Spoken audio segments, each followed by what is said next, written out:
जिब्रील नींद से फोन की आवाज पर हड़बड़ाकर उठा था। उसे पहला ख्याल हॉस्पिटल का आया था, लेकिन उसके पास आने वाली वो कॉल हॉस्पिटल से नहीं आई थी। इस पर निसा का नाम चमक रहा था। वो गैर मुतवक्के थी। एक हफ्ते पहले असफंद की तदफीन के दौरान उसकी मुलाकात निसा से एक लंबे अरसे के बाद हुई थी, और इसके बाद इस तरह रात के इस वक्त आने वाली कॉल रिसीव करते हुए दूसरी तरफ से उसने जिब्रील से माजरत की थी कि वो रात के इस वक्त उसे डिस्टर्ब कर रही थी, और फिर बेहद इज़्तिराब के आलम में उसने जिब्रील से कहा था, तुम आयशा के लिए कुछ कर सकते हो? जिब्रील कुछ हैरान हुआ। आयशा के लिए? क्या? वो पुलिस कस्टडी में है। व्हाट? वो हक्का बक्का रह गया। क्यों? कत्ल के केस में, वो दूसरी तरफ से कह रही थी। जिब्रील सकता में रह गया। किसका कत्ल? वो अब रोने लगी थी। असफंद का। जिब्रील का दिमाग घूम कर रह गया। लॉकअप में बैठकर इस रात आयशा आबदीन ने अपनी गुजरी जिंदगी को याद करने की कोशिश की थी, मगर उसकी जिंदगी में इतना बहुत कुछ हो चुका था कि वो इस कोशिश में नाकाम हो रही थी। यूं जैसे वो 28 साल की जिंदगी नहीं थी, आइंदा 100 साल की जिंदगी थी। कोई भी वाकया इस तरतीब से याद नहीं आ रहा था जिस तरतीब से वो उसकी जिंदगी में हुआ था, और वो याद करना चाहती थी। लॉकअप के बिस्तर पर चित लेटे, छत को घूरते, उसने ये सोचने की कोशिश की थी कि उसकी जिंदगी का सबसे बदतरीन वाकया कौन सा था, सबसे तकलीफ दे तजुर्बा और दौर। बाप के बगैर जिंदगी गुजारना, एहसन साद से शादी, उसके साथ उसके घर में गुजारा हुआ वक्त, एक माजूर बेटे की पैदाइश, एहसन साद से तलाक, असफंद की मौत, या फिर अपने ही बेटे के कत्ल के इल्ज़ाम में दिन दिहाड़े अस्पताल से पुलिस के हाथों गिरफ्तार होना। और इन सब वाकयात के बीचों बीच कई और ऐसे तकलीफ दे वाकयात जो उसके जहन की दीवार पर अपनी झलक दिखाते हुए जैसे इस फहरिस्त में शामिल होने के लिए बेकरार थे। वो तय नहीं कर सकी।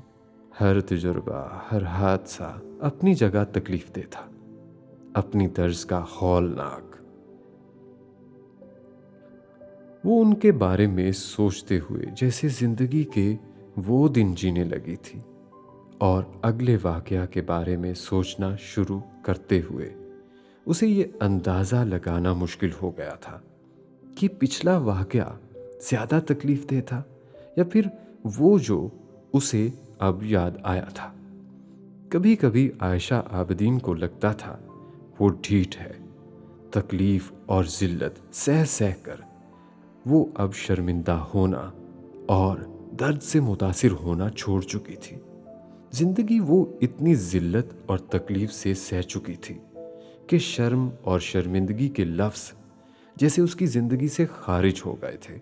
वो इतनी ढीठ हो चुकी थी कि मरना भी भूल गई थी। उसे किसी तकलीफ से कुछ नहीं होता था। दिल था तो वो इतने टुकड़े हो चुका था कि अब और टूटना उसके बस में नहीं रहा था। जहन था तो उस पर जाले ही जाले थे।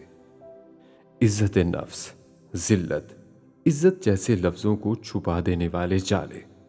ये सोचना उसने कब का छोड़ दिया था कि ये सब उसके साथ ही क्यों हुआ था। उसने तो किसी का कुछ नहीं बिगाड़ा था। इस सवाल का जवाब वैसे भी उसे एहसन साद ने रटवा दिया था। लिखो इस कागज पर कि तुम गुनाहगार हो, अल्लाह से माफी मांगो, फिर मुझसे माफी मांगो, फिर मेरे घर वालों से माफी मांगो, बेहया औरत। पता नहीं ये आवाज उसके कानों में गूंजना बंद क्यों नहीं हुई थी।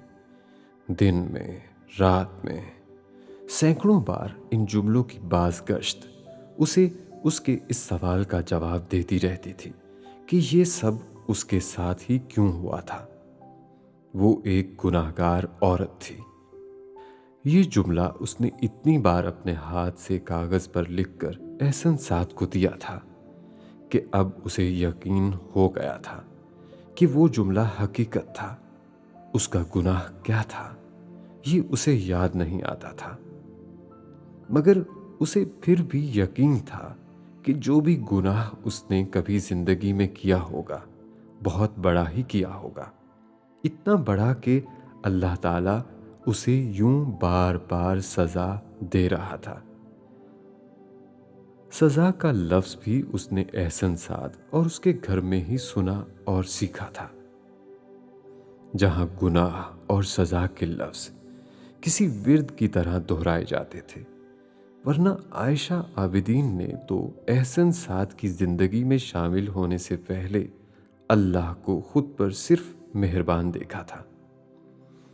बेहया औरत, वो गाली उसके लिए थी, किसी मुजस्मे की तरह खड़ी की खड़ी, यूं जैसे उसने कोई सांप या अजदहा देख लिया हो। वो नाजो नम में पली थी। गाली तो एक तरफ उसने कभी अपने नाना नानी या माँ बाप से अपने लिए कोई सख्त लफ्ज भी नहीं सुना था। ऐसा लफ्ज जिसमें आयशा के लिए तौहीन या तस्हीक होती, और अब उसने अपने शौहर से अपने लिए जो लफ्ज सुना था उसमें तो इल्जाम और तोहमत थी। वो बेहया थी। आयशा आबिदीन ने अपने आप को बहलाया था 100 तावीलें देकर कि ये गाली उसके लिए कैसे हो सकती है, या शायद उसने गलत सुना था, या फिर इन अल्फाज का मतलब वो नहीं था जो वो समझ रही थी। वो इस कैफियत पर एक किताब लिख सकती थी। इन तौजीहात, इन वजाहतों पर जो पहली गाली सुनने के बाद अगले कई दिन आयशा आबिदीन ने अपने आप को दी थी, अपनी इज्जत नफ्स को दोबारा बहाल करने के लिए एंटीबायोटिक्स के एक कोर्स की तरह। लेकिन ये सब सिर्फ पहली गाली की दफा हुआ था। फिर आहिस्ता आहिस्ता आयशा आबिदीन ने सारी तौजीहात और वजाहतों को दफन कर दिया था। वो अब गालियां खाती थी और बेहद खामोशी से खाती थी, और बहुत बुरी बुरी, और उसे यकीन था वो इन गालियों की मुस्तहिक थी, क्योंकि एहसन साद उससे ये कहता था। फिर वो मार खाना भी इसी सहूलत से सीख गई थी, अपनी इज्जत नफ्स को एक और दिलासा देते हुए। 5 अफराद का वो घराना उसे ये यकीन दिलाने में कामयाब हो गया था कि उसके साथ जो कुछ भी हो रहा था वो इसी काबिल थी। वो मोमिनीन के एक ऐसे गिरोह में फंस गई थी जो जुबान के पत्थरों से उसे भी मोमिन बनाना चाहते थे, क्योंकि वो गुनाहगार थी। एहसन साद उसकी जिंदगी में कैसे आया था और क्यों आ गया था?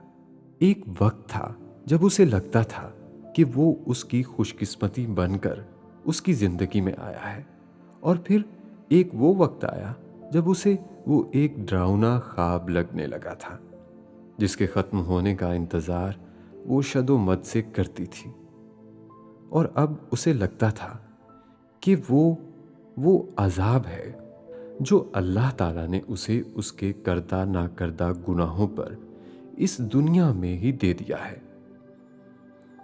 वो हाउस जॉब कर रही थी जब एहसन साद का प्रपोजल उसके लिए आया था। आयशा के लिए ये कोई अनोखी बात नहीं थी। उसके लिए दर्जनों प्रपोजल्स पहले भी आ चुके थे और उसके नाना नानी के हाथों रद्द भी हो चुके थे। उसका ख्याल था कि ये प्रपोजल भी किसी गौर के बगैर रद्द कर दिया जाएगा, क्योंकि उसके नाना नानी उसकी तालीम मुकम्मल हुए बगैर उसे किसी किस्म के रिश्ते में बांधने पर तैयार नहीं थे। मगर इस बार ऐसा नहीं हुआ था।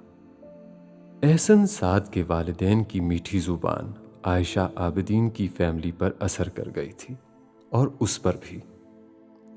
हमें सिर्फ एक नेक और अच्छी बच्ची चाहिए अपने बेटे के लिए, बाकी सब कुछ है हमारे पास, किसी चीज़ की कमी नहीं है। और आपकी बेटी की इतनी तारीफ़ें सुनी हैं हम लोगों ने कि बस हम आपके यहाँ झोली फैलाकर आए बगैर रह ना सके। एहसन के बाप ने उसके नाना से कहा था और आयशा आबिदीन को तब पता चला था कि उसकी एक नंद उसके साथ मेडिकल कॉलेज में पढ़ती थी। उन दोनों का आपस में बहुत रस्मी सा तारुफ था, मगर उसे हैरत हुई थी कि इस रस्मी तारुफ पर भी उसकी इतनी तारीफें वो लड़की अपनी फैमिली में कर सकती थी, जो कॉलेज में बिल्कुल खामोश और लिए दिए रहती थी। आयशा आबिदीन के लिए किसी की जुबान से अपनी तारीफें सुनना कोई अचंभे की बात नहीं थी। वो कॉलेज की सबसे नुमाया स्टूडेंट्स में से एक थी और वो हर शोबे में नुमाया थी, एकेडमिक काबिलियत में, निसाबी और गैर निसाबी सरगर्मियों में, और फिर अपनी पर्सनालिटी की वजह से भी।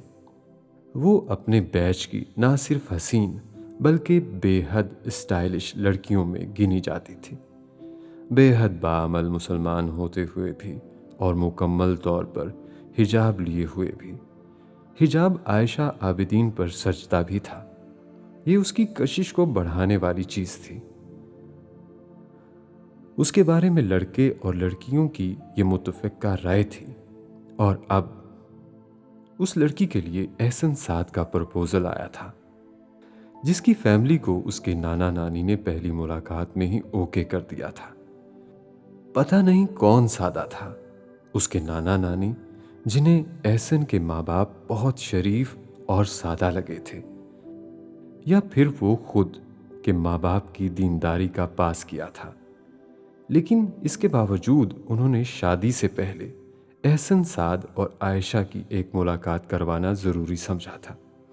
एहसन साद उस वक्त अमेरिका में रेजिडेंसी कर रहा था और छुट्टियों में पाकिस्तान आया हुआ था।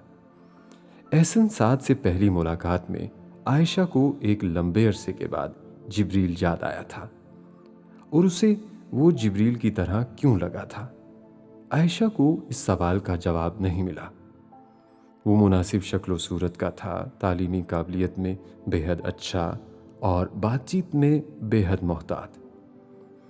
उसका पसंदीदा मौजू सिर्फ एक था, मजहब, जिस पर वो घंटों बात कर सकता था। और उसके और आयशा आबिदीन के दरमियान राब्ते की कड़ी यही था।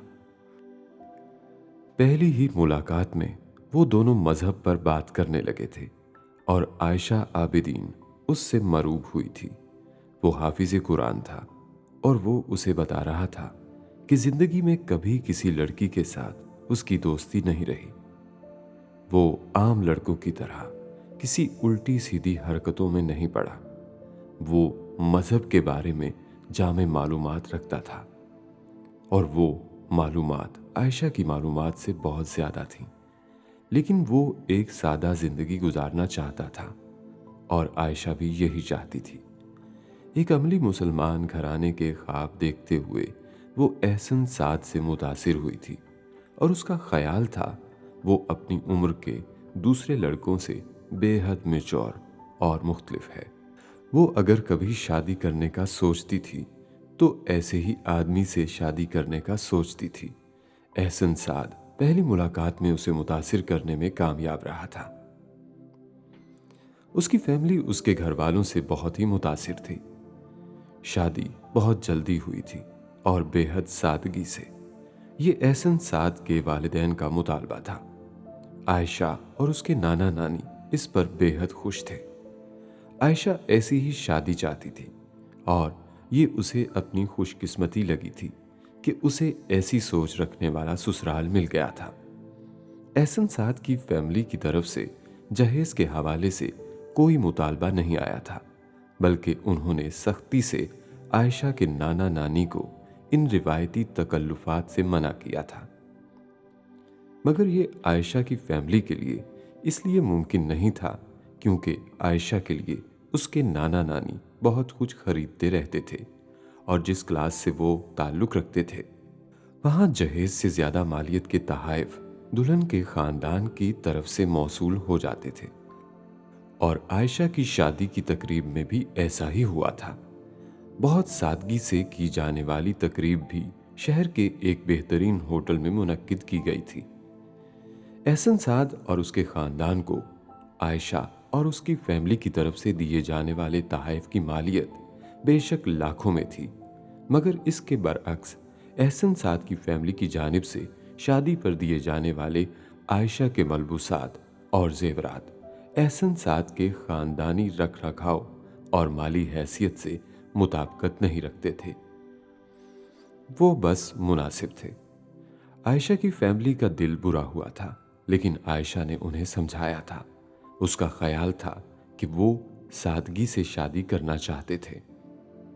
अगर उन्होंने जेवरात और शादी के मलबूसात पर भी बहुत ज़्यादा खर्च नहीं किया तो भी ये नाखुश होने वाली बात नहीं थी। कम अज़ कम उसका दिल इन छोटी मोटी बातों की वजह से खट्टा नहीं हुआ था।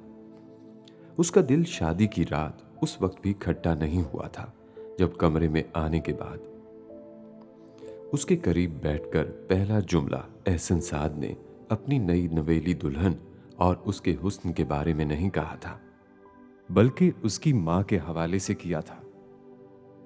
तुम्हारी मां को शर्म नहीं आती?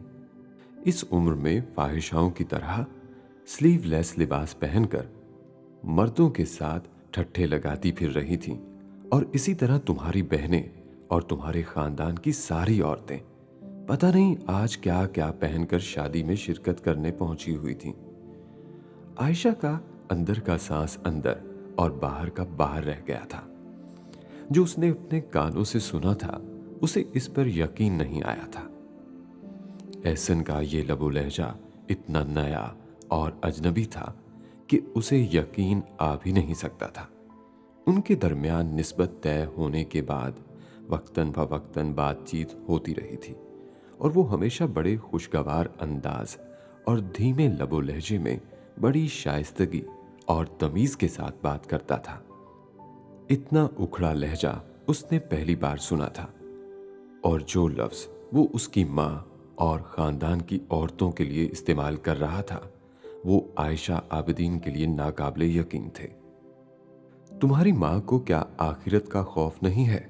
मुसलमान घराने की औरत ऐसी होती है, और फिर बेवा है वो। आयशा आंखें फाड़े उसका चेहरा देख रही थी।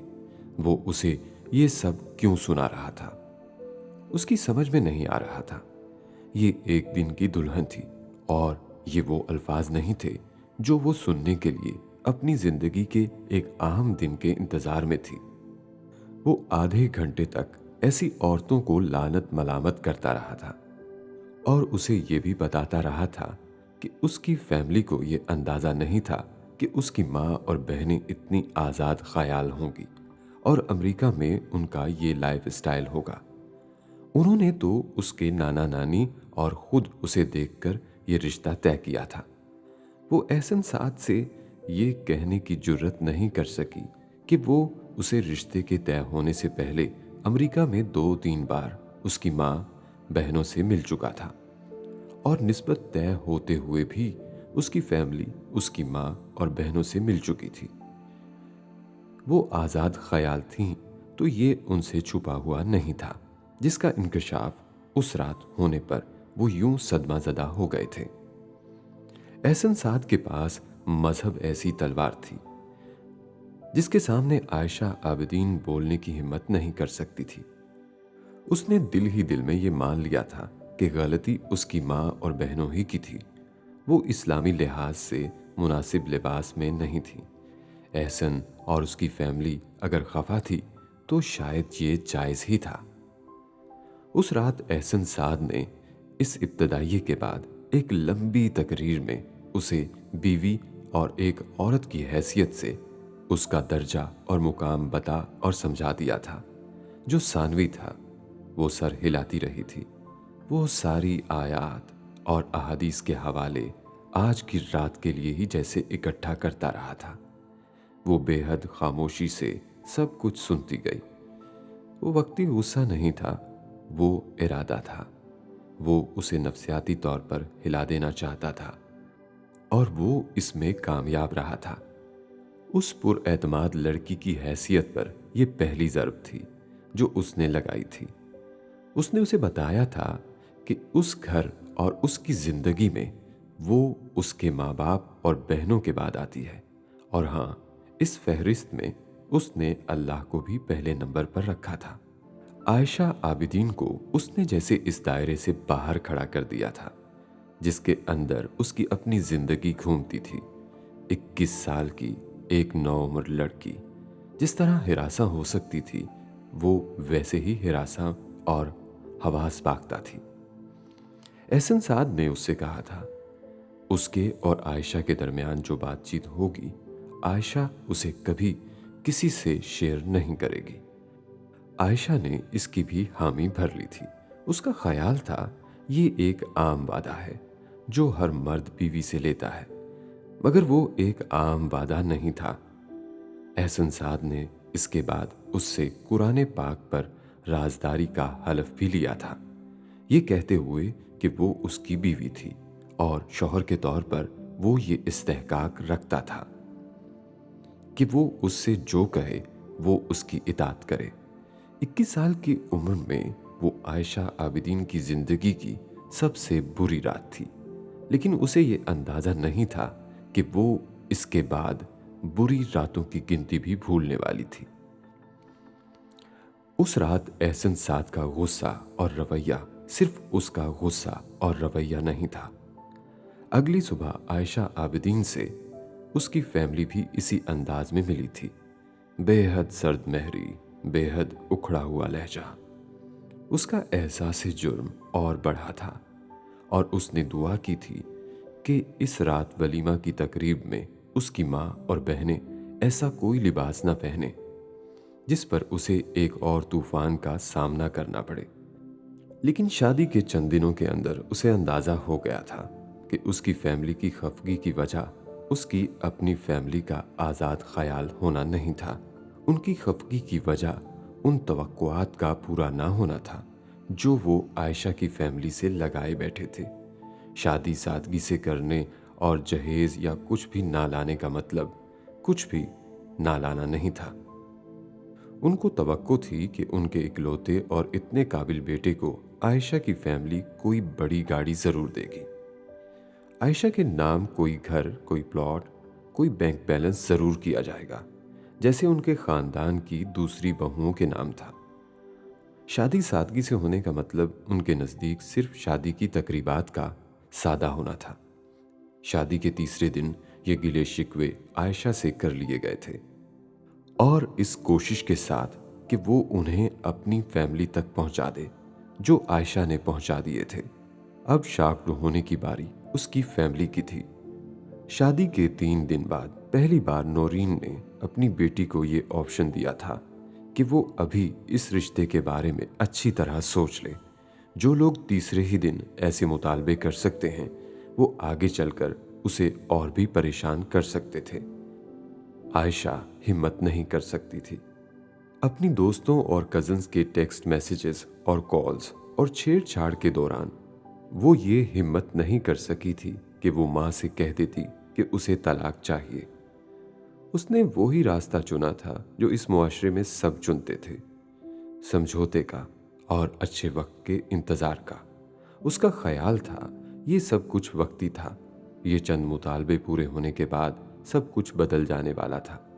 और फिर एक बार वो एहसन के साथ अमेरिका चली जाती तो फिर वो और एहसन अपने तरीके से ज़िंदगी गुजारते। एहसन की फैमिली की सारी शिकायत दूर कर दी गई थी। उसे शादी के 1 हफ्ता बाद एक बड़ी गाड़ी दी गई थी। आयशा के नाम नूरीन ने एक प्लॉट ट्रांसफ़र कर दिया था और आयशा के नाना ने उसको कुछ रकम तोहफे में दी थी जो उसने एहसन के मुतालबे पर उसके अकाउंट में ट्रांसफ़र कर दी थी।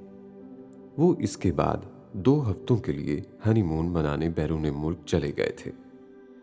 एहसन साद ने पहली बार हनीमून के दौरान किसी बात पर बरहम होकर उस पर हाथ उठाया था। इससे पहले उसने उसे गालियां दी थी।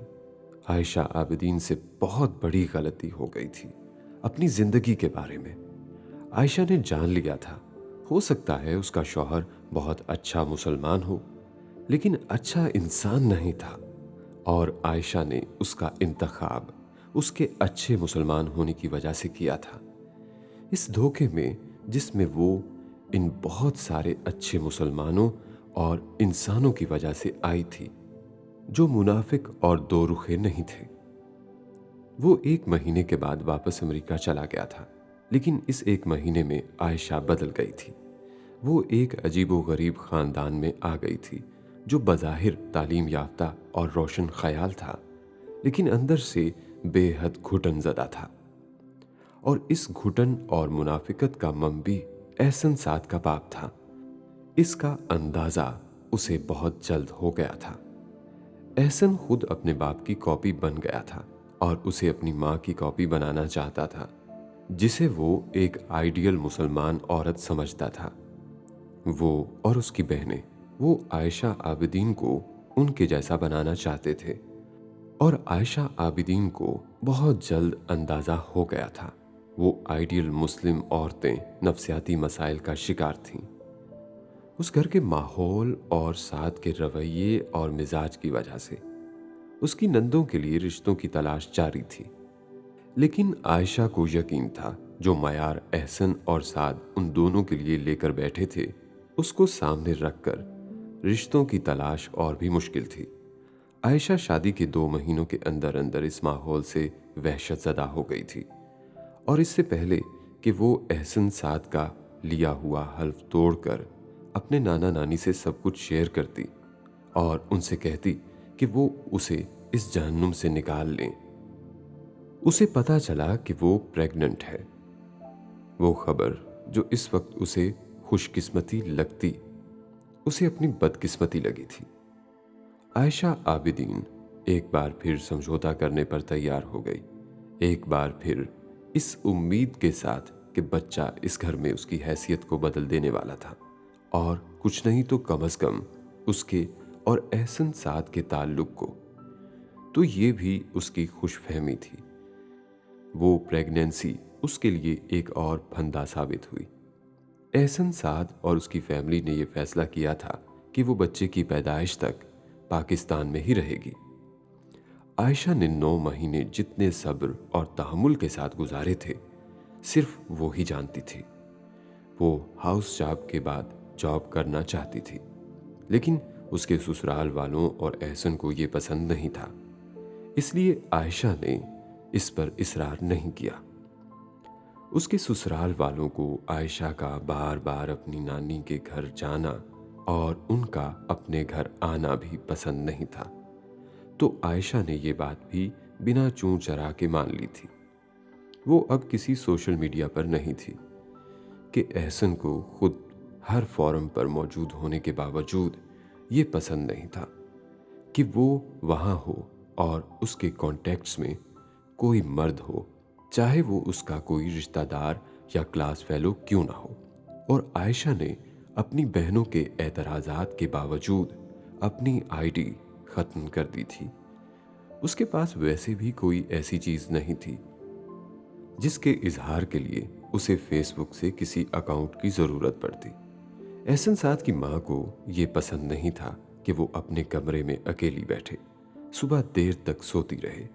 आयशा सुबह सवेरे फजर की नमाज पढ़ने के बाद हर हालत में लाउंज में आ जाती थी। घर में मुलाजिम थे, लेकिन सास ससुर की खिदमत उसकी जिम्मेदारी थी और इस पर उसे एतराज़ भी नहीं था। खाना बनाने की जिम्मेदारी जो उससे पहले ख़वातीन में तकसीम थी, अब आयशा की जिम्मेदारी थी, और ये भी ऐसी बात नहीं थी जिससे उसे तकलीफ पहुंचती। वो बहुत तेज़ काम करने की आदी थी और नाना नानी के घर में भी वो बड़े शौक से उनके लिए कभी कभार खाना बनाया करती थी। वो जिम्मेदारियों से नहीं घबराती थी, तजलील से घबराती थी। उस घर के अफराद सताइश और हौसला अफजाई जैसे लफ्ज़ों से नाआशना थे। वो तनकीद कर सकते थे, तारीफ नहीं। वो उस घर में ये सवाल करती तो अपने आप को ही वो अहमक लगती कि उसने खाना कैसा बनाया था। शुरू शुरू में बड़े शौक से किए जाने वाले इन सवालात का जवाब उसे बेहद तस्हीक आमेज जुमलों और तमस्खुर से मिला था। कभी कभी उसे लगता था कि वो भी नफसियाती होना शुरू हो गई है। एहसन साद उसके लिए एक ज़ाब्ता तय कर गया था। वो गलती करेगी तो कागज़ पर लिखकर अपनी गलती का एतराफ़ करेगी, अल्लाह से हुक्म अदूली की मुआफ़ी मांगेगी, फिर उस शख्स से जिसकी उसने नाफरमानी की होगी।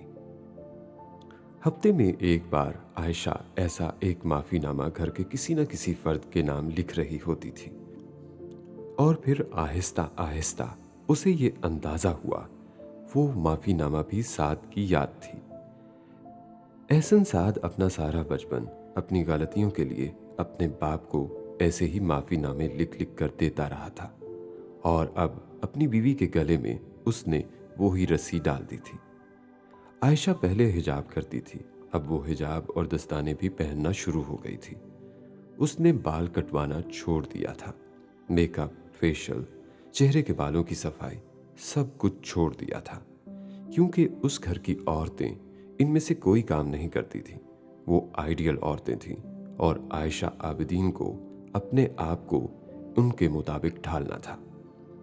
अपने बाहर को दूसरों के बनाए हुए सांचों में ढालते ढालते आयशा आबिदीन के अंदर के सारे सांचे टूटना शुरू हो गए थे। उसके नाना नानी और फैमिली को ये पता था कि उसके ससुराल वाले अच्छे लोग नहीं थे, लेकिन आयशा उस घर में क्या बर्दाश्त कर रही थी उन्हें इसका अंदाज़ा नहीं था। वो इस हल्फ को निभा रही थी जो वो शादी की पहली रात ले बैठी थी। कोई भी उससे मिलने पर, उससे फ़ोन पर बात करने पर उसे कुरेदता रहता, मगर आयशा के पास बताने को कुछ भी नहीं होता था, सिवाय इसके कि वो अपने घर में बहुत खुश थी, और उसकी नाखुशी दूसरे की गलतफहमी थी। और इन 9 महीनों के दौरान उसका और साद का ताल्लुक ना होने के बराबर था। वो वापस जाने के बाद बच्चे की पैदाइश तक दोबारा वापस नहीं आया था। उनके दरमियान फ़ोन पर और स्काइप पर बात भी बहुत मुख्तसर होती, और इसमें भी तब वक्फा पड़ जाता जब एहसन के घर में कोई उससे खफा होता। अमेरिका में होने के बावजूद घर में होने वाले हर मामले से उसे आगाह रखा जाता था, ख़ास तौर पर आयशा के हवाले से। आयशा को कभी कभी लगता था वो शौहर और बीवी का रिश्ता नहीं था, एक बादशाह और कनीज का रिश्ता था। एहसन साद को उससे वैसी ही इताअत चाहिए थी, और वो अपने दिल पर जबर करते हुए ऐसी बीवी बनने की कोशिश कर रही थी जैसी एहसन साद को चाहिए थी। असफन की पैदाइश तक के अरसे में आयशा आबिदीन कुछ की कुछ हो चुकी थी। जिस घुटन में वो जी रही थी उस घुटन ने उसके बच्चे को भी मुतासिर किया था। उसका बेटा असफन नॉर्मल नहीं था। ये आयशा आबिदीन का एक और बड़ा गुनाह था। उसने अपने दोनों हाथों को मुट्ठियों की तरह भेज कर खोला, एक बार, 2 बार, फिर अपनी आंखों को उंगलियों की पोरों से मसला, कुर्सी की पुश्त से टेक लगाए, अपनी लंबी टांगों को स्टडी टेबल के नीचे रखे फुट होल्डर पर सीधा करते हुए वो जैसे काम करने के लिए एक बार फिर ताज़ा दम हो गया था। पिछले 4 घंटे से मुसलसल इस लैपटॉप पर काम करते रहने के बावजूद, जो इस वक्त भी उसके सामने खुला हुआ था और जिस पर चमकती घड़ी इस वक्त स्विट्जरलैंड में रात के 2:30 बज जाने का ऐलान कर रही थी, वो डेविस में वर्ल्ड इकोनॉमिक फोरम का की नोट स्पीकर था, जिसकी तकरीर कल दुनिया के हर बड़े चैनल और अखबार की शह सुर्खी बनने वाली थी। 3:40 पर उसने बिलाखिर अपना काम खत्म किया। लैपटॉप को बंद करके वो उठ खड़ा हुआ था। वो मौसम सरमा था और डेविस में सूरज तुलू होने में अभी वक्त था, इतना वक्त कि वो चंद घंटे के लिए सो जाता, और चंद घंटों की नींद उसके लिए काफ़ी थी। नमाज के लिए दोबारा जागने से पहले वो उसकी ज़िंदगी का मामूल था, और इतने सालों से था कि उसे मामूल से ज़्यादा आदत लगने लगा था। सोफे के सामने मौजूद सेंटर टेबल पर स्विट्जरलैंड और अमेरिका के कुछ बैनुल अक़वामी जरीदों की कॉपीज पड़ी थीं और उनमें से एक के सरे वर्क पर हुमैन सिकंदर की तस्वीर थी। यंग ग्लोबल लीडर्स 500 की फहरिस्त में पहले नंबर पर विराजमान, अपनी मखसूस शरारती मुस्कुराहट और चमकती हुई आंखों के साथ कैमरा की आंखों में आंखें डालकर देखते हुए। एक लम्हे के लिए सालार को ऐसा लगा था जैसे वो उसकी आंखों में आंखें डालकर देख रहा था, उस एतमाद, दलेरी और वक़ार के साथ जो उसका खासा था। सालार सिकंदर के होंठों पर मुस्कुराहट लहराई। उसने झुककर वो मैगजीन उठाया था। वो वर्ल्ड इकोनॉमिक फोरम में पहली बार आ रहा था और दुनिया के इस मुवक्कर फोरम का जैसे नया पोस्टर बॉय था। वहां पड़ा कोई मैगजीन ऐसा नहीं था जिसमें उसने हुमैन सिकंदर या उसकी कंपनी के हवाले से कुछ ना पढ़ा हो। डेविलिशली, हैंडसम, डेंजरसली, मेटिकुलस। सालार सिकंदर के होंठों की मुस्कुराहट गहरी हुई। वो हेडलाइन हुमैन सिकंदर के बारे में थी जिससे उसकी मुलाकात कल उसी फोरम में होने वाली थी जहां उसका बेटा भी खिताब करने वाला था। उसने उस मैगजीन को दोबारा सेंटर टेबल पर रख दिया। उसके बेड साइड टेबल पर पड़ा सेल फोन खटका। बिस्तर पर बैठते हुए सालार ने उसे उठाकर देखा। वो वाकई शैतान था। ख्याल आने पर भी सामने आ जाता था। जाग रहे हैं, वो हुमैन सिकंदर का टेक्स्ट था। उसे बाप की रूटीन का पता था। वो खुद भी बेख्वाबी का शिकार था। यस, सालार ने जवाबन टेक्स्ट किया। बड़ी अच्छी फिल्म आ रही थी, सोचा आपको बता दूं। जवाब आया। सालार को उससे ऐसे ही किसी जवाब की तवक्को थी। दूसरा टेक्स्ट आया जिसमें इस चैनल का नंबर भी था जिस पर वो मूवी आ रही थी, उसकी कास्ट के नामों के साथ, जिसमें चार्लीज थेरन का नाम जली हरूफ में लिखा हुआ था। वो बाप को तंग करने के मूड में था। सालार को अंदाजा हो गया था। मुतला करने का शुक्रिया। सालार ने जेरे लब मुस्कुराहट के साथ उसके टेक्स्ट का जवाब दिया। उसकी बात का जवाब ना देना इससे ज्यादा बेहतर था। मैं संजीदगी से शादी करने के बारे में सोच रहा हूं। अगला जुमला बेसरोपा था। सालार सिकंदर गहरी सांस लेकर रह गया। वो वर्ल्ड इकोनॉमिक फोरम का यंग स्टार स्पीकर था जो अपनी तकरीर से एक रात पहले बाप से रात के इस वक्त इस तरह की बेतुकी बातें कर रहा था। वाह क्या बात है, उसे भी TAI में चला दो। उसने उसे जवाबी टेक्स्ट किया और फिर गुड नाइट का मैसेज। खटाक से एक मुस्कुराहट उसकी स्क्रीन पर उभरी थी। दांत निकालते हुए, I am serious. Salar phone रख देना चाहता था लेकिन फिर रुक गया। ऑप्शन चाहिए या अप्रूवल? उसने इस बार बेहद संजीदगी से उसे टेक्स्ट किया। मशवरा। जवाब इसी तेज रफ्तारी से आया। टीवी बंद करके सो जाओ। उसने जवाबन उसे टेक्स्ट किया। बाबा, मैं सिर्फ ये सोच रहा हूं कि रईसा और इनाया की शादी से पहले मेरा शादी करना मुनासिब नहीं, खास तौर पर जब जिब्रील की शादी का फिलहाल कोई इम्कान नहीं। वो उसके इस जुमले पर अब खटका था। उसकी बातें इतनी बेसरोपा नहीं थीं जितना वो उन्हें समझ रहा था। रात के इस पहर वो फिल्म से अपनी शादी और अपनी शादी से इनाया और रईसा की शादी का जिक्र लेकर बैठा था। तो कोई मसला था, और मसला क्या था, ये सालार को ढूंढना था। तो उसने अगले टेक्स्ट में जैसे कुछ और उगलवाने के लिए दाना डाला। जवाब खासी देर बाद आया, यानी वो अब सोच सोच कर टेक्स्ट कर रहा था। दोनों बाप बेटा जैसे शतरंज की एक बसात बिछाकर बैठ गए थे। तो बस फिर हमें इनाया और रईसा के हवाले से कुछ सोचना होगा। जवाब सोच समझ कर आया था लेकिन मुबहम था। रईसा के बारे में या इनाया के बारे में सालार ने बड़े खुले अल्फाज में उससे पूछा। हुमैन को शायद बाप से इस बेधड़क सवाल की तवक्को नहीं थी। वो इमामा नहीं था जिसको वो घुमा फिरा लेता था। वो सालार सिकंदर था जो उसकी तरह लम्हों में बात की तह तक पहुंच जाता था। रईसा के बारे में बिलाखिर उसे हथियार डालते हुए कहना पड़ा। सालार के लिए जवाब गैर मतवक्को नहीं था, लेकिन हैरान वो उसकी टाइमिंग पर हुआ था। तुम खुद रईसा के लिए बात कर रहे हो या रईसा ने तुम्हें बात करने के लिए कहा है? सालार का अगला टेक्स्ट पहले से भी डायरेक्ट था। हुमैन का जवाब और भी देर से आया। मैं खुद कर रहा हूं।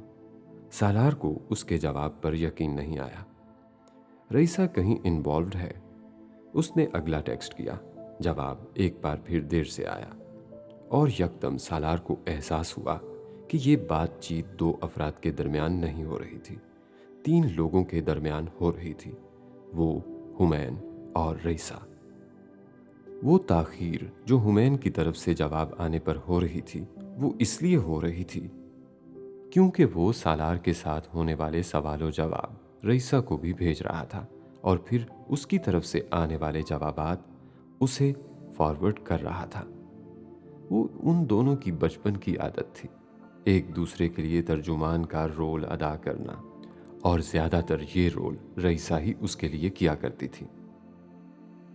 कोई उसे पसंद करता है, जवाब देर से आया था, लेकिन उसके डायरेक्ट सवाल के जवाब में बेहद डिप्लोमेटिक अंदाज में दिया गया था, और ये हुमैन का अंदाज नहीं था, ये रईसा का अंदाज था। कौन पसंद करता है? हशाम? सालार ने जवाबन बेहद इत्मीनान से टेक्स्ट किया।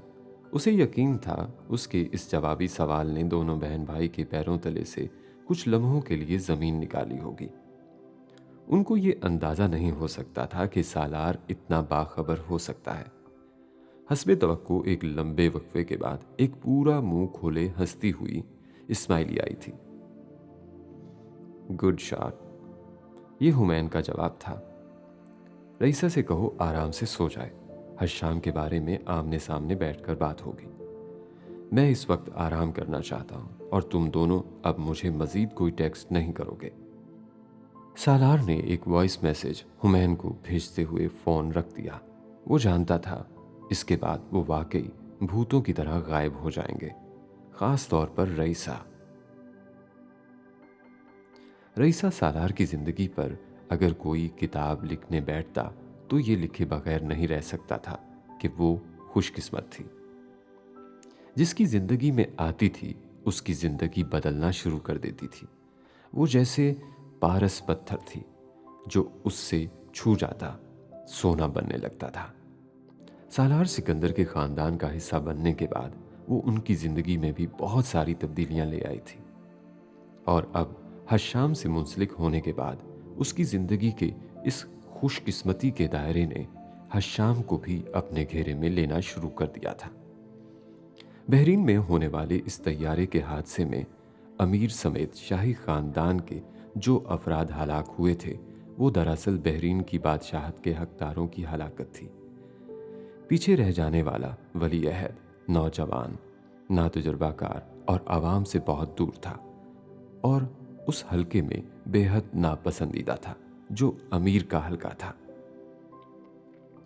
हशाम के बाप सबा बिन जराह के वहमो गुमान में भी नहीं था कि वो अमीर और शाही खानदान के अफराद की तदफीन की तकरीबात में शिरकत के लिए जब बहरीन पहुंचेगा तो बादशाहत का हुमा उसके सर पर आन बैठेगा। बहरीन की कौंसिल के एक हंगामी इजलास में वली अहद को बरतरफ करते हुए बादशाहत के हकदारों की फहरिस्त में बहुत नीचे के नंबर पर बराजमान सबा को अक्सरियती तायीद से बहरीन का नया अमीर नामजद कर दिया गया था।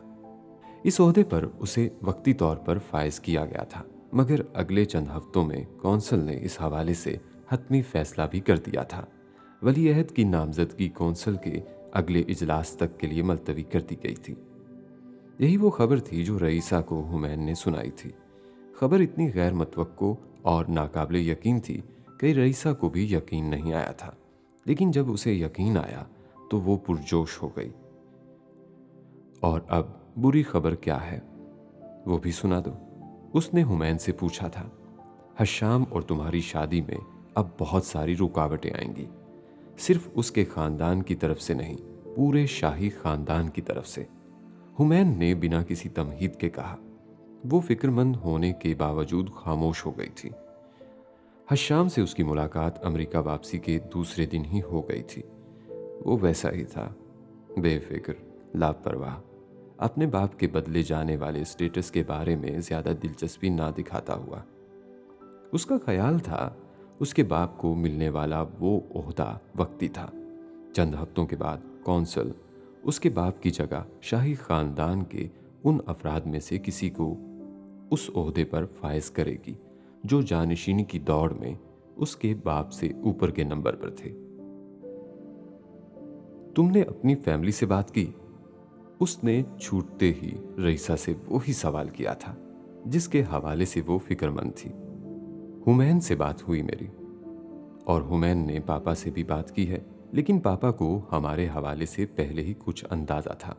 उन्होंने कहा है वो मुझसे इस इशू पर आमने सामने बात करेंगे, लेकिन हुमैन तुमसे मिलना चाहता है, रईसा ने उसे बताया। हश्शाम से चंद बार सरसरी अंदाज में पहले भी मिल चुका था, लेकिन ये पहली बार था कि हुमैन ने खास तौर पर उससे मिलने की फरमाइश की थी। मिल लेता हूं, मैं तो इतना मसरूफ नहीं रहता, वो रहता है। तुम उससे पूछ लो कि कब मिलना चाहेगा। हश्शाम ने हल्की मुस्कुराहट के साथ उससे कहा था।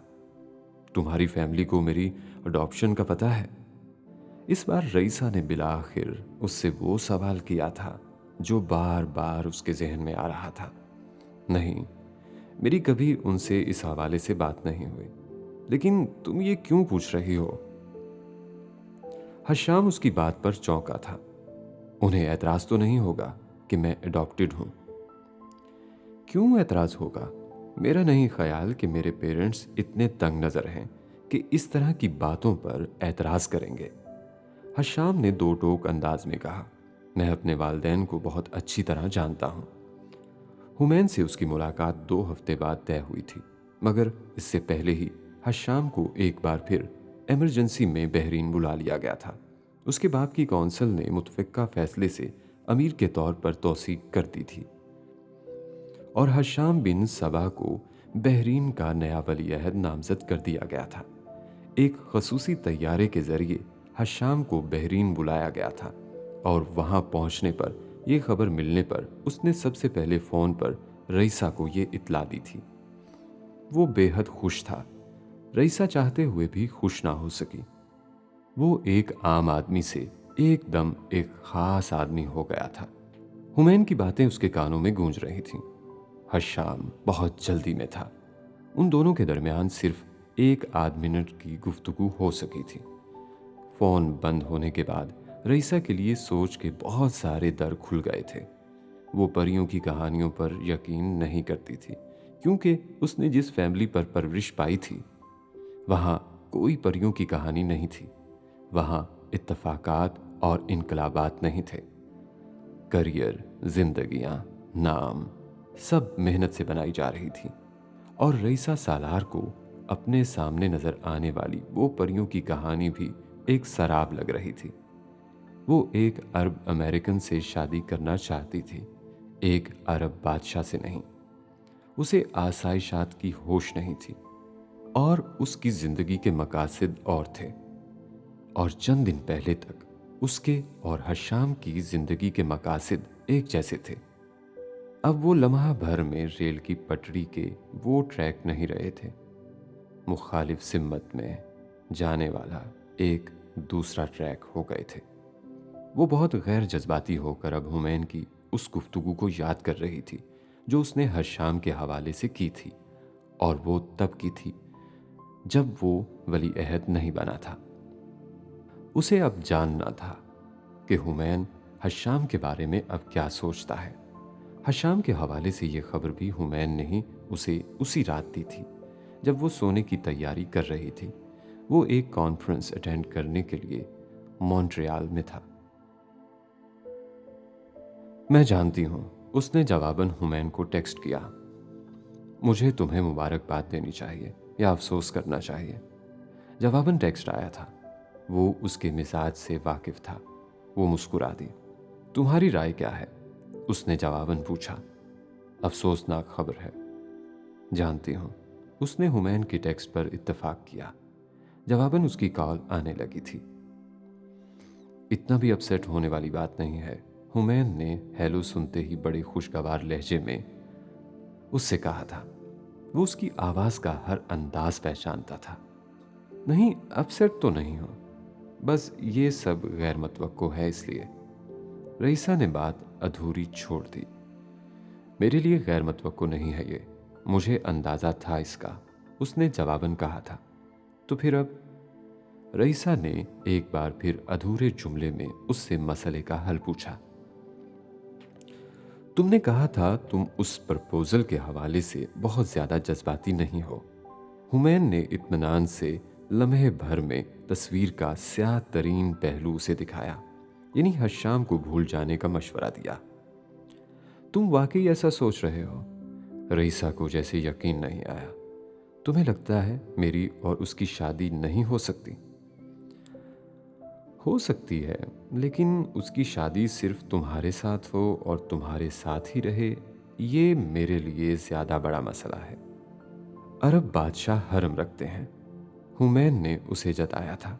तस्वीर का एक और रुख उसे दिखाया जो उसने अभी देखना शुरू भी नहीं किया था। मैं जानती हूं, उसने मध्यम आवाज में कहा, फिर अगले ही जुमले में जैसे उसका दिफा करने की कोशिश की। लेकिन हश्शाम के बाप ने शाही खानदानों का हिस्सा होते हुए भी दूसरी शादी कभी नहीं की। वो अमेरिका में सफीर रहे हैं, बादशाह कभी नहीं रहे। हुमैन ने तरकी बा तरकी कहा। दोनों के दरमियान खामोशी का एक लंबा वक्फा आया। So it's all over. तो फिर सब खत्म? उसने बिला आखिर हुमैन से पूछा। हुमैन के दिल को कुछ हुआ। वो पहली मोहब्बत थी जो उसने कभी नहीं की थी, मगर उसने पहली मोहब्बत का अंजाम बहुत बार देखा था और अब रईसा को इस अंजाम से दो चार होते देखकर उसे दिली तकलीफ हो रही थी। तुम्हारा दिल तो नहीं टूटेगा? वो बेहद फिक्रमंद अंदाज में उससे पूछ रहा था। रईसा का दिल भर आया। टूटेगा, लेकिन मैं बर्दाश्त कर लूंगी, रईसा ने भराई हुई आवाज में अपनी आंखों में आई नमी पोंछते हुए कहा। हुमैन का दिल और पिघला। सारी दुनिया में तुम्हें यही मिला था? उसने दांत पीसते हुए रईसा से कहा था। मसला शादी नहीं है रईसा, मसला आइंदा की जिंदगी है। कोई गारंटी नहीं है इस रिश्ते में। हुमैन ने एक बार फिर उसके हथियार डालने के बावजूद जैसे उसका दुख कम करने की कोशिश की थी। वो खामोश हो गई। कॉल खत्म हो गई थी, मगर हश्शाम ना रईसा के जहन से निकला था, ना ही हुमैन के। अगले दिन के अखबारात ना सिर्फ बहरीन के नए अमीर और वली अहद की तस्वीरों और ख़बरों से भरे हुए थे, बल्कि इन खबरों में एक खबर नए वली अहद हश्शाम बिन सबा की मंगनी की भी थी, जो बहरीन के हलाक होने वाले अमीर की नवासी से तय पा रही थी। वो खबर हुमैन और रईसा दोनों ने पढ़ी थी और दोनों ने एक दूसरे से शेयर नहीं की थी। कोई तुमसे मिलना चाहता है, वो अगली सुबह थी। सारी रात लॉकअप में जागते रहने के बाद वो नाश्ते के बाद कॉफ़ी का एक कप हाथ में लिए बैठी थी, जब एक ऑफिसर ने लॉकअप का दरवाज़ा खोलते हुए एक कार्ड उसके हाथ में थमाया और कार्ड पर लिखा हुआ नाम देखकर आयशा आबिदीन का दिल चाहा कि काश वहाँ कोई सुराख होता तो वो उसमें घुसकर छुप जाती। पता नहीं उस शख्स के सामने उसे अब और कितना जलील होना था। दुनिया से गायब हो जाने की ख्वाहिश उसने जिंदगी में कई बार की थी, लेकिन शर्म के मारे उसने पहली बार की थी। वो पुलिस ऑफिसर के साथ वहां आई थी, जहां वो एक अटॉर्नी के साथ बैठा हुआ था, उसकी रिहाई के लिए कागजात लिए जिस पर अब सिर्फ उसके दस्तखत होने थे। जिब्रील और उसके दरमियान रस्मी जुमलों का तबादला हुआ था, एक दूसरे से नजरें मिलाए बगैर। फिर उस अटॉर्नी से उसकी बातचीत शुरू हो गई थी। कागजात, दस्तखत और फिर उसे रिहाई की नवीद दे दी गई थी। बेहद खामोशी के आलम में वो दोनों बारिश की हल्की फवार में पुलिस स्टेशन से बाहर पार्किंग में गाड़ी तक आए थे। मैं बहुत माजरत खा हूँ। मेरी वजह से बार बार आपको बहुत परेशानी का सामना करना पड़ रहा है। निशा को आपको फ़ोन नहीं करना चाहिए था। मैं कुछ ना कुछ इंतज़ाम कर लेती।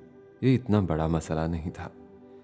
गाड़ी की फ्रंट सीट पर उसके बराबर बैठे आयशा ने पहली बार अपनी खामोशी तोड़ते हुए बेहद शाइस्तगी से जिब्रील की तरफ देखे बगैर उसे मुखातिब किया था। जिब्रील ने गर्दन मोड़कर उसे देखा। उसके जुमले में वो आखिरी बात ना होती तो वो निशा की इस बात पर कभी यकीन ना करता। वो ज़हनी दबाव में थी। वो अपने खिलाफ पेरेंटल नेग्लिजेंस के तहत फाइल होने वाले कत्ल के एक इल्ज़ाम को मामूली बात कह रही थी। आपने कुछ खाया है? जिब्रील ने जवाब में बड़ी नरमी से उससे पूछा था। आयशा ने सर हिला दिया। वो अब उसे बताने लगी थी कि वो किसी करीबी बस स्टॉप या ट्रेन स्टेशन पर उसे ड्रॉप कर दे तो वो खुद घर पहुंच सकती है। जिब्रील ने गाड़ी ड्राइव करते हुए उसकी हिदायत सुनी और ठीक है कह दिया। मगर वो वहां रुका नहीं था जहां वो उसे ड्रॉप करने के लिए कह रही थी। वो सीधा उसके घर पहुंच गया था, उस बिल्डिंग के सामने जहां उसका अपार्टमेंट था। आयशा ने उससे ये नहीं पूछा था कि उसे उसके घर का एड्रेस कैसे पता चला। वो उसका शुक्रिया अदा करके गाड़ी से उतरने लगी तो जिब्रील ने उससे कहा, कॉफी का एक कप मिल सकता है? वो ठटकी और उसने पहली बार जिब्रील का चेहरा देखा। घर पर कॉफी खत्म हो चुकी है। मैं कुछ हफ्तों से ग्रोसरी नहीं कर सकी, उसने कहते हुए दोबारा दरवाजे के हैंडल पर हाथ रखा। मैं चाय भी पी लेता हूँ। जिब्रील ने उसे फिर रोका। मैं चाय नहीं पीती, इसलिए लाती भी नहीं। आयशा ने इस बार उसे देखे बगैर गाड़ी का दरवाजा खोल दिया। पानी तो होगा आपके घर में? जिब्रील अपनी तरफ का दरवाजा खोलकर बाहर निकल आया और उसने गाड़ी की छत के ऊपर से देखते हुए कहा। इस बार आयशा उसे सिर्फ देखती रही थी। उसका अपार्टमेंट इस कदर साफ सुथरा और खूबसूरती से सजा हुआ था कि अंदर दाखिल होते ही जिब्रील चंद लम्हों के लिए ठटक गया था। जिन हालात का वो शिकार थी वो वहां किसी और तरह के मंजर देखने की तवक्को कर रहा था। आपका ज़ौक बहुत अच्छा है, वो आयशा से कहे बगैर नहीं रह सका। आयशा ने जवाबन कुछ भी नहीं कहा था। अपना लॉन्ग कोट उतारते और दरवाजे के पीछे लटकाते हुए वो लाउंज में सीधा किचन एरिया की तरफ गई। कुछ भी कहे बगैर उसने एक कैबिनेट खोलकर कॉफ़ी का जार निकाल लिया था और फिर पानी गर्म करने लगी। जिब्रील लाउंज में खड़ा उस जगह का जायजा ले रहा था जहां आने वाला कोई शख्स भी ये जान जाता कि उस घर में एक बच्चा था जो उस घर में रहने वालों की जिंदगी का महवर था। लाउंज में बने प्ले एरिया में असफंद के खिलौने पड़े हुए थे। दीवारों पर जगह जगह आयशा और उसकी तस्वीरें। जिब्रील ने नजर चुरा ली थी। पता नहीं इस गिल्ट को वो क्या कहता और उसका क्या करता जो बार बार आयशा आबदीन के बच्चे के हवाले से उसे होता था।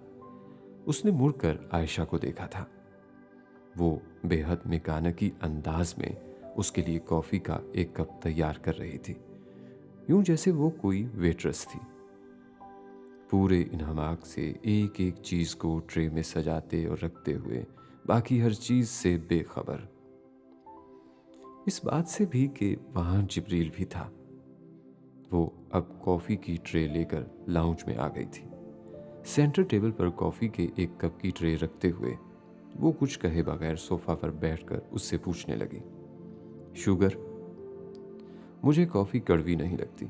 जिब्रील उससे कुछ फासले पर बैठ गया था। Cream, milk? आयशा ने शुगर पार्ट छोड़कर बाकी दो चीजों के बारे में पूछा जो ट्रे में रखी हुई थी। ये भी नहीं, मुझे कुछ देर में अस्पताल के लिए निकलना है। जिब्रील ने अब मजीद कुछ कहे बगैर वो कप उठा लिया था जो आयशा ने मेज़ पर उसकी तरफ बढ़ाया था। उसने बड़ी खामोशी से कॉफ़ी पी, कप दोबारा मेज़ पर रखा और फिर अपनी जेब से एक लिफाफा निकालकर मेज़ पर रखते हुए उससे कहा, इसे आप मेरे जाने के बाद खोलें। फिर अगर कोई सवाल हो तो मेरा नंबर ये है। उसने खड़े होते हुए जेब से एक विजिटिंग कार्ड निकालकर मेज़ पर उसी लिफाफे के पास रख दिया। हालांकि मैं जानता हूं आप सवाल नहीं करते, मुझे फ़ोन भी नहीं करेंगे। इसके बावजूद मुझे इसे पढ़ने के बाद आपके किसी सवाल का इंतज़ार रहेगा। आयशा ने खामोशी से मेज़ पर पड़े इस लिफाफे और कार्ड को देखा, फिर सर उठाकर खड़े जिब्रील को। दुनिया में ऐसी तमीज़ और तहजीब वाले मर्द कहाँ पाए जाते हैं? उसने सामने खड़े मर्द को देखते हुए सोचा था, और अगर पाए जाते थे तो उनमें से कोई उसका नसीब क्यों नहीं बना था। वो खड़ी हो गई थी। जिब्रील को अपार्टमेंट के दरवाजे पर छोड़कर आने के बाद उसने अपने अपार्टमेंट की खिड़की से झांककर पार्किंग को देखा, जहां वो अभी कुछ देर में नमूदार होता, और फिर वो नमूदार हुआ था। और वो तब तक उसे देखती रही जब तक वो गाड़ी में बैठकर वहां से चला नहीं गया। फिर वो मेज पर पड़े इस लिफाफे की तरफ आई थी। इस सफ़ेद लिफाफे को उसने उठाकर देखा, जिस पर उसका नाम जिब्रील की खूबसूरत तर्ज़े तहरीर में लिखा हुआ था, मिस आयशा आबिदीन। फिर उसने लिफाफे को खोल लिया